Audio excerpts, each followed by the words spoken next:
Hello friends, आपका बहुत बहुत स्वागत है मेरे YouTube channel RBAS exam study में। दोस्तों, आज मैं मानव हृदय की क्रियाविधि या मैकेनिज्म ऑफ ह्यूमन हार्ट इसके बारे में डायग्राम और नोट्स के माध्यम से आप लोगों को समझाऊंगी। तो दोस्तों, वीडियो को पूरा देखें। और दोस्तों, मेरा जो अगला वीडियो है वह हृदय की धड़कन या हार्ट बीट और रुधिर दाब या ब्लड प्रेशर के बारे में रहेगा, तो उसे भी आप ज़रूर देखिएगा। और अगर आप मेरे चैनल पर नए हैं तो प्लीज़ इसे सब्सक्राइब करें, बेल आइकन को दबा लें ताकि आपको मेरा आने वाला नया वीडियो सबसे पहले मिल सके। तो चलिए दोस्तों, मानव हृदय की क्रियाविधि के बारे में जानते हैं। सबसे पहले मैं बता दूं, ये जो डायग्राम है ये हृदय की आंतरिक संरचना का है। तो इसमें 4 चैम्बर होते हैं, right atrium, left atrium, right ventricle और लेफ्ट वेंट्रिकल। ये जो 4 चैम्बर है इसी में हृदय की क्रियाविधि संपन्न होगी। तो सबसे पहला पॉइंट लिखा है, हृदय या हार्ट रुधिर या ब्लड को शरीर के विभिन्न भागों में पंप करने का कार्य करता है।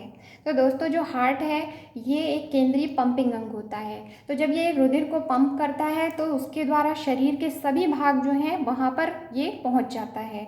और हृदय के कार्य करने की 2 अवस्थाएं होती हैं।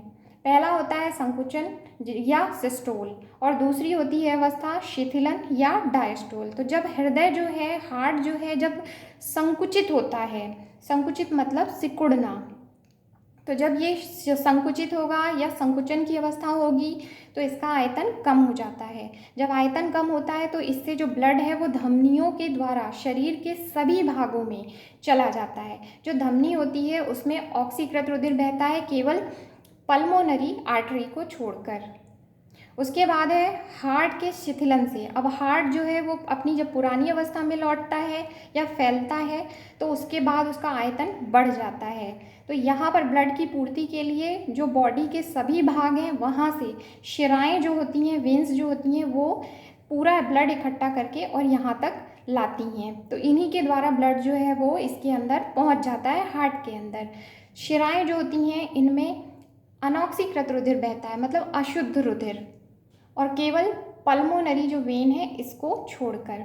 तो एक संकुचन तथा एक शिथिलन, एक सिस्टोल और एक डायस्टोल, ये दोनों मिलकर हार्ट बीट का या हृदय की धड़कन का निर्माण करते हैं।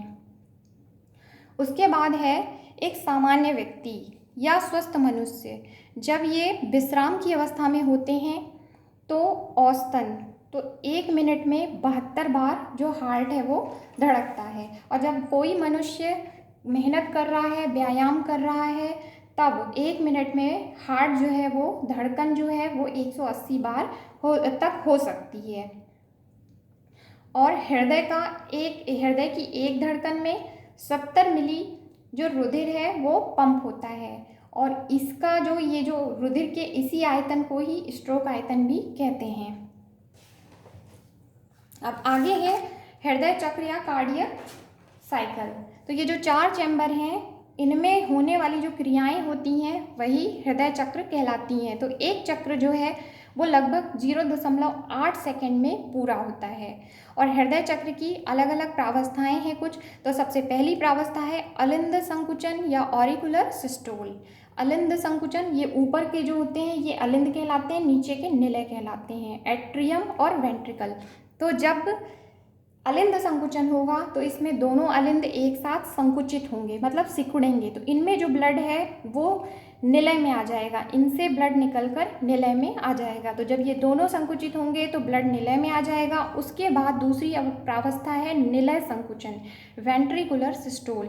अब नीचे वाले जो निलय हैं जब ये संकुचित होते हैं तो इनसे जो ब्लड होता है वो आर्टरीज में चला जाता है, मतलब धमनी जो है उसी में चला जाता है। तीसरी प्रावस्था है निलय शिथिलन, मतलब वेंट्रिकुलर डायस्टोल।